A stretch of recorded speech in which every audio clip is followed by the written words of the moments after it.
Minds in Motion. I'm Casper, and with a special new interviewer today. It's going to be Tosti Costanza, and today we're going to interview Fabrizio Granà. Hello everyone. Can you introduce yourself? Who are you? Well, I'm Fabrizio Granà, by the way. I'm an associate professor of management control in SAP Business School, and since this year I started this new venture as associate dean of the bachelor in management in SAP. Previously, I've been local academic director of the bachelor in SAP, and I've been working for different projects in multinational companies.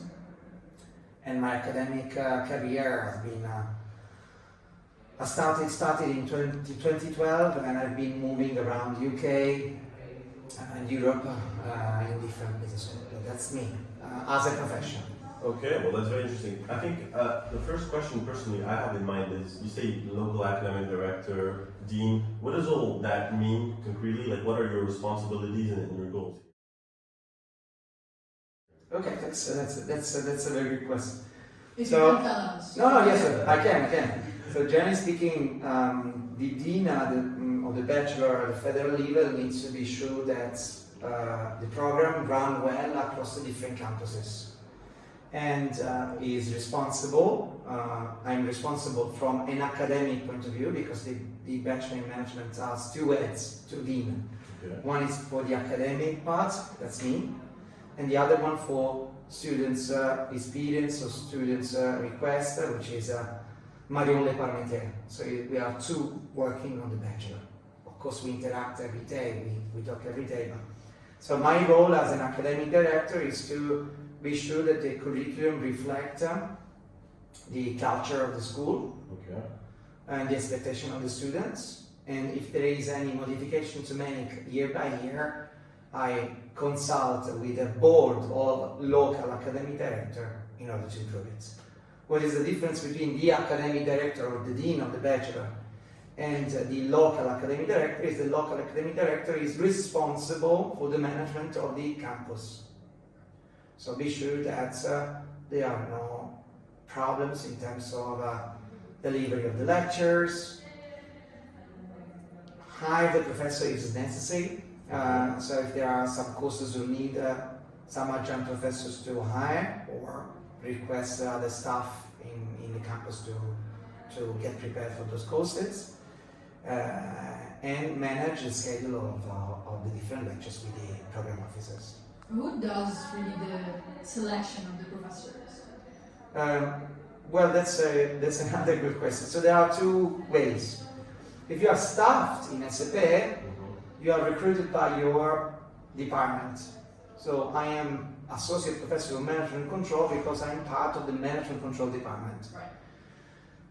When instead there are some needs that are locally managed, so there are some courses who cannot be covered by a staff professor, and there is not enough people in the campus, you need to rely upon other professional or other professors. And so you generally recruit, you might do it as a local academic director of the bachelor, a professor to cover a certain subject.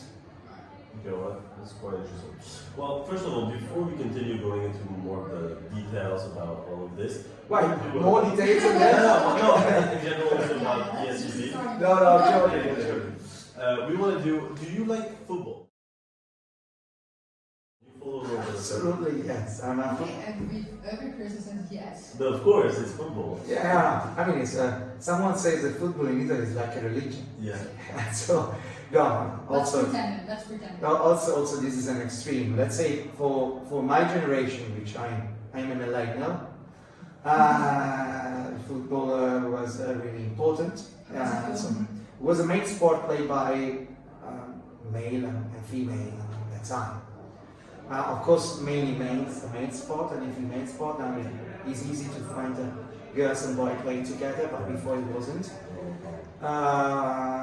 But everyone was a supporter of the squad. Who do you support? My team is Internazionale Milano, Inter Milan. Okay, I'm sorry for your loss. No, well, because we lost on Wednesday. Yeah. No, actually it's strange because I was born in Palermo, and Palermo has its own football team.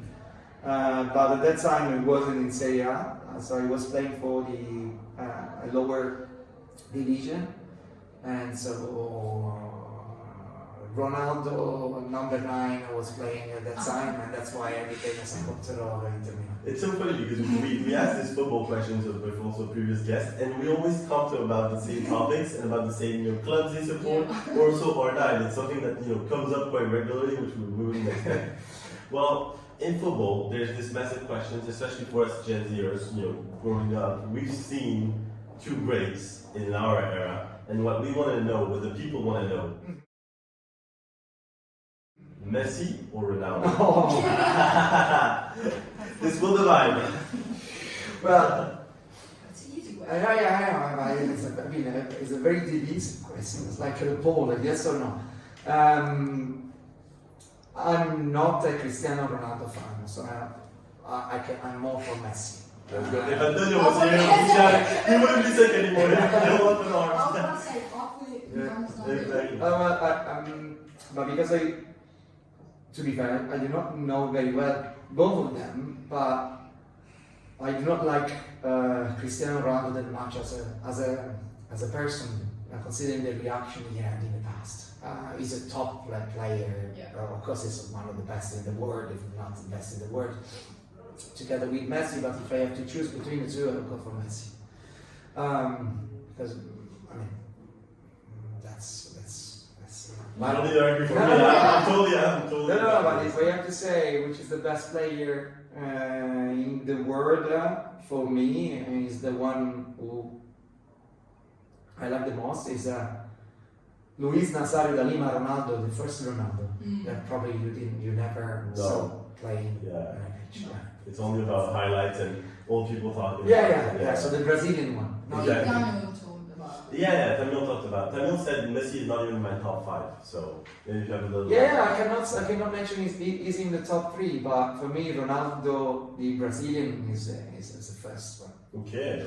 And currently, do you have any player you really impresses you a lot? Like a favorite current player? No. Yeah, there is one. He's a Turkish player. Turkish?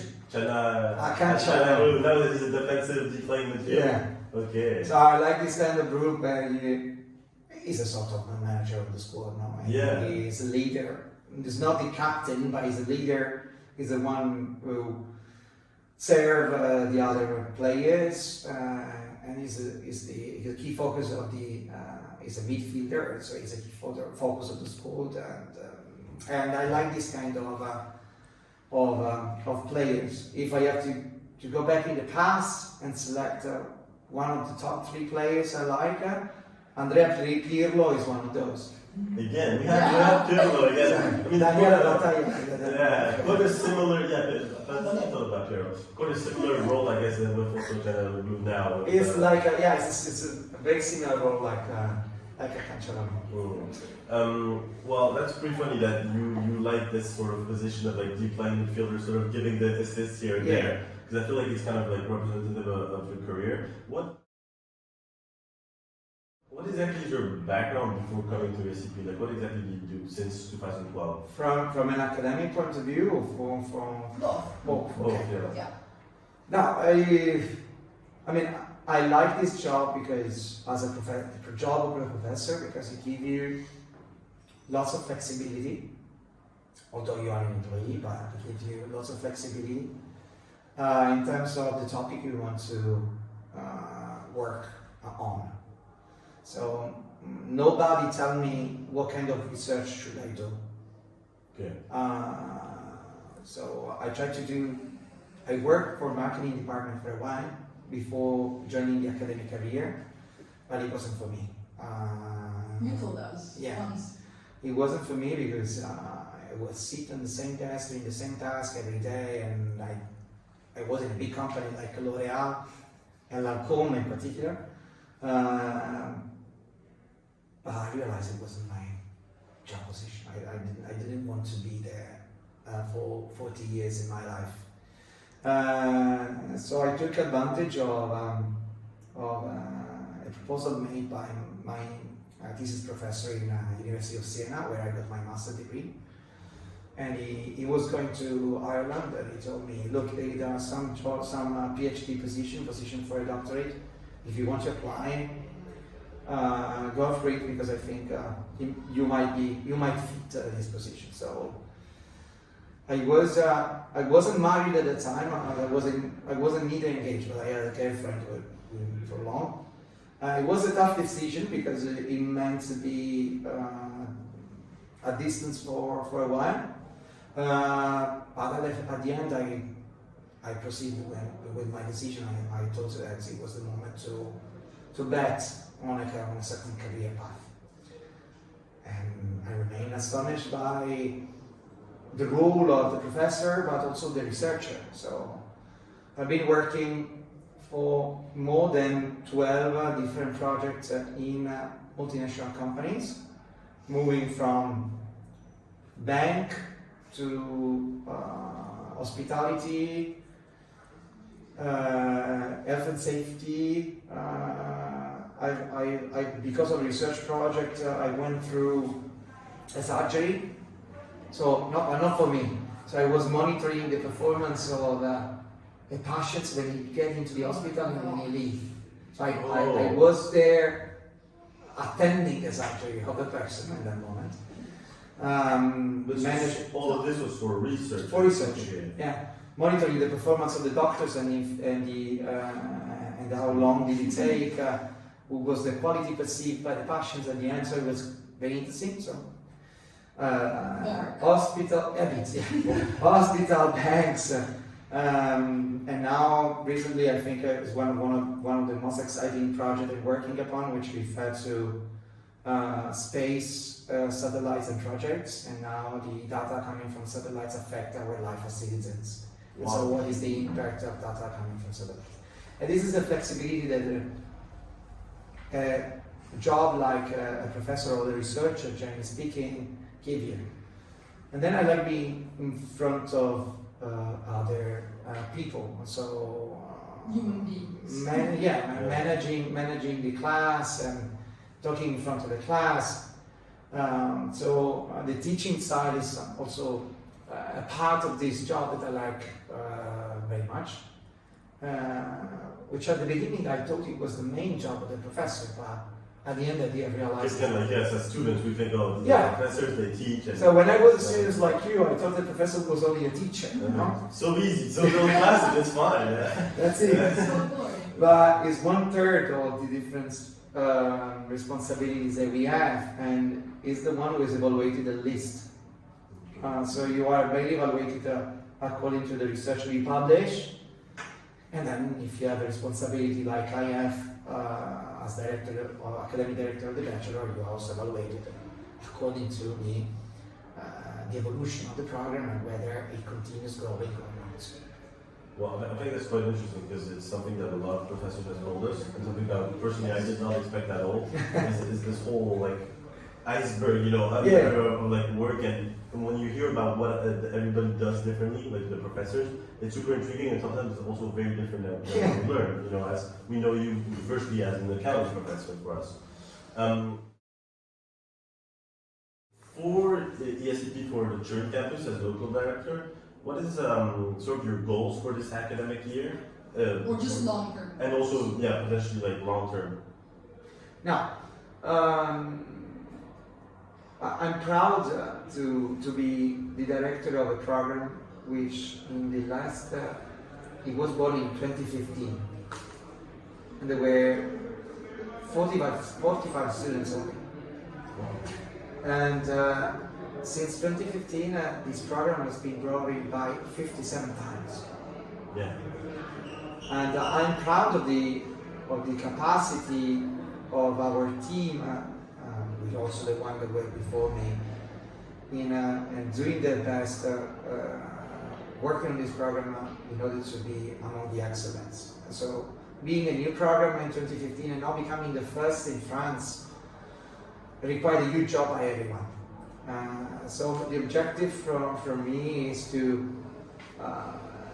keep continuing giving students with the highest level of education possible, keeping the ranking high, so being among the first. Is that something genuinely that's important for you Yeah. as a school? How do you, because that's rankings from what I understand, it's from outside third parties. Yeah. How do you keep a ranking high? I know that might be done, but like, Well, according to certain evaluations that are done externally, so there are some external auditor, let's say, that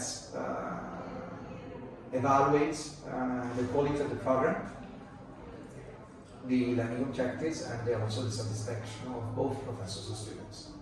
And so the objective now for me is not necessarily to grow as much as we're growing the program, because I think we reached the high peak of numbers, but the objective is to keep the quality stable across the years, which is not necessarily an easy one, because when you have to grow, you know you have the verge to reach, you know you have the verge, and the moment is that being stable, when you reach the top, the hardest and the hardest part, no? It's the one you lead, so you have the follower behind. Everybody's looking at what you're doing too and trying to compete and Yeah. copy.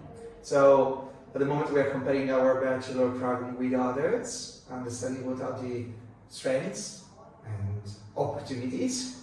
We never talk about weakness, because it's important to change the weakness into opportunities. Yes, things to improve on. That's Voilà. what that always says. So what are the strengths? And we are proud of the strengths, because the Bachelor in Management is a very general program that enable everyone getting different path. And it's based on a mix of courses that are managerial courses, management courses, quantitative courses like statistics, math, etc. But there are also many soft skills courses, which is not so common for other programs. And also, as a second part, our strength refer to the multi-campus, which is not our competitors before having a multi-campus approach. They will spend between 10 to 15 years, because they don't have faculty in every campus. Yes, it's so hard. There's so many obstacles. Yeah. How many campuses are right now? 5/7. 5 are the main where the bachelor goes. Yeah. But we have Beijing, also a campus in Warsaw, which is not really a campus, but it's some classes that we keep in Warsaw, and also a campus in Dubai. Beijing has been until now, but Beijing, Dubai, and Barcelona are external campus. The main campus, where we have a faculty and we have assets, are Berlin, London, Paris, of course, Madrid, and Turin. I feel like I'm in the counter. No, Core assets. but it's true. You know, the other Sealer campus, where we can make some programs we are running at the moment. Not the bachelor, unfortunately, but in the future, possibly some parts of the bachelor. To really connect all of them. And this maybe requires you a lot of traveling. You know Yeah, that you travel a lot. yeah. Maybe So for your job, maybe for your just yeah. I sake mean, of traveling. no. For a matter of job You're position, just- I need to divide myself between Turin and Paris, because my role is better out as an academic director, but I'm an employee of the Turin campus. This is the difference between the roles. But during the year, I generally visit Madrid, Berlin. I will be in Berlin for the graduation, and London. So I generally visit all the campus to meet with the other colleagues and understand what other things going. Yeah, sure. See how it's going on the other ones. Just keep it unified. So. Yeah, You just come back from India. yes. Totally different. It's a completely different thing. No. But like, how was your journey? No, it was great. I want to emphasize this point. The excellence of our professor depends also on the support that we receive from the school. So I'm coming from India because I concluded my training, let's say, my executive courses with our business school. These courses are financed by the school, and so many of us have the opportunity to take these courses to improve our teaching skills and writing skills. And of course, our business school is one of the top schools in the world, and that's why we have this opportunity. So the journey was great. This beautiful place, it enabled you to meet other professors coming from different top universities worldwide, and of course you are trained by our professors who knows how to take it. Sorry, I didn't get it. So Yes. what exactly is the program you were doing? Like, It's an executive course, so it's for experienced professors, and it's based on case study teaching and case writing. So what is a case study teaching, guys? You need to, in SAP, the objective is to train the manager of the future. So that's why you don't have frontal lecture mainly. And that's why you are given with multiple case studies to solve. Yeah. The best case study we have on the market come from Harvard Business School. They have a methodology, which is the case study methodology. I've been working with this approach, which is the Maietic approach, since I started my PhD, because my mentor was a professor at Manchester Alliance Business School. So he was familiar already with the use of this Maietic approach, as a Socratic approach of Socrates, a philosopher, where you ask questions and you try to reply. That's why. Sounds pretty much what you do. What you do. I think you can really tell in class, yeah. Which is not very common among professors. So everyone has his own style, but I think it's the best approach to keep the class alive and then share thoughts between different people. It can be managed in different way among different programs. So the approach I use with the bachelor is more relaxing than the one I use with the executive or master, specialized master students, because they are, of course, You adapt yourself to more experienced. Well, how do you choose case studies, for example, for us, the bachelors? And also, how do you keep us engaged, whether that be case studies or just in general, especially knowing that us, we're first-year university students for the most part? Now, it's not easy, because at the moment the case study that we have are for more experience and senior profile. So when you have access to Harvard Business School case studies, Harvard Business School doesn't have a bachelor first. Yeah. Right. So it has executive and MBA, mainly, and plus other masters. But the business school focuses mainly on MBA, executive MBA, and so these kind of cases are more oriented to senior managers or managers. So it's not easy to find case study for a bachelor. Some of them come from our own experience. So just to give you an idea, I ran a project on with ENI, SPA, and there was this dilemma to open or closing an offshore plant where the petrol is coming from the sea, and everything was based on the income, so it was generating losses. But closing a plant, an offshore plant in a specific places in the world, means also cutting job position. And when you are in developing countries where Eni is the main employer, let's say, because they are very small villages, very small towns, it means cutting the economic resources of the entire farm, all the farmers.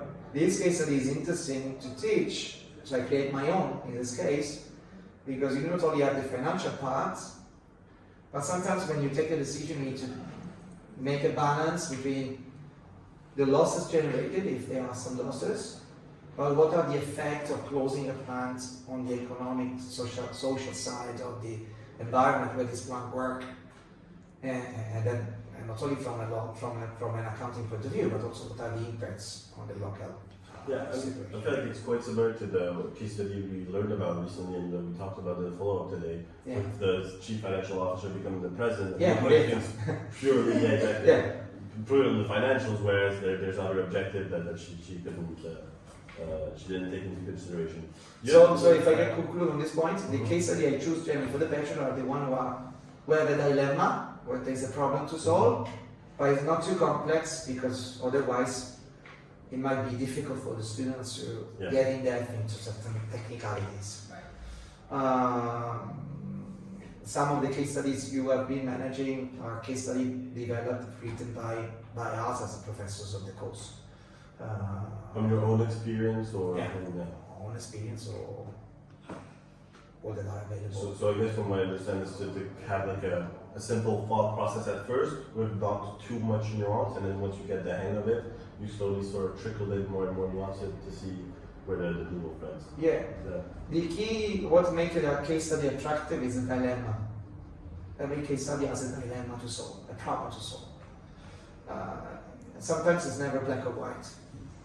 There is, of course, a solution. There is a takeaway to bring it on, but the dilemma increases the discussion. So the success of this kind of methodology comes because there are people. The class is divided in two. That's why oftentimes when I teach, I use poll and I say, you say yes or say no. Yeah. Because once you have two layers, then you can see the details. I try. Well, sometimes it doesn't happen, but I try to do my best. So do you have a memorable story or significant? Do you have a book? No. Okay. Or a significant learning from your time teaching you want to share with us? From when you were like a professor, and there was a moment where you realized the impact that you had as a professor on your students. No, there is no. I'm trying to understand, so I try to remember the different things. The most satisfying thing for a professor, I think, is when you meet a student after some years, and they tell you, thank you because thanks to this suggestion, comments, or the thesis I developed, I've been able to reach this position. And so it's better when it happens after a few years, because you realize that the students put a very good position. And it happened twice to me with two different students, an Italian and a German, which are doing a great career in McKinsey, in different areas. Both in McKinsey. Yeah, and one of them was making the thesis with me, and the other one instead was only attending the course of management control for the mean. And after years, I met them, and we were the chat, and it was very nice to talk as professional and understanding the career they got. This is the positive side. The negative side is that sometimes when you manage a class, you manage the youngest, which and passing a class or a course for them is the main priority, no? So it might happen that some students get anxious or nervous before the exam, and so it happens that you need to be a little bit of a psychologist, no? Try to reduce the anxiety, explain that. I mean, some are important, but there are more difficult things to manage in life, and most important thing to manage in life. And of course, our aspiration is to excel, but we need to do what we can do with our efforts. We need to do our best, but at the end, if we achieve the best grade, is great. But if it's not, I learned from the process. It's not the number per se. It's not like getting a 20 or a 19 or 16 or 13. None of the two students who still I'm in contact with, I was talking about before, got a 20 in the exam. But still they have a career in McKinsey, so we're talking about successful people which not necessarily have an average of 20, let's say. So okay, well, that's certainly to put into perspective. Yeah. In your experience, what makes, I'm curious about this, what for you makes a good accountant? As we do managerial accounting, what is, having, taught it and probably done it, the things you maybe not realize us learning everything, learning the course, but that is actually in the end and more in the working side of things important? Okay, I would say management accountant more than accountant. Yes. Not because it's my subject. Yes. Not even because it's my subject, but because I think it's the one that's really helped taking decision.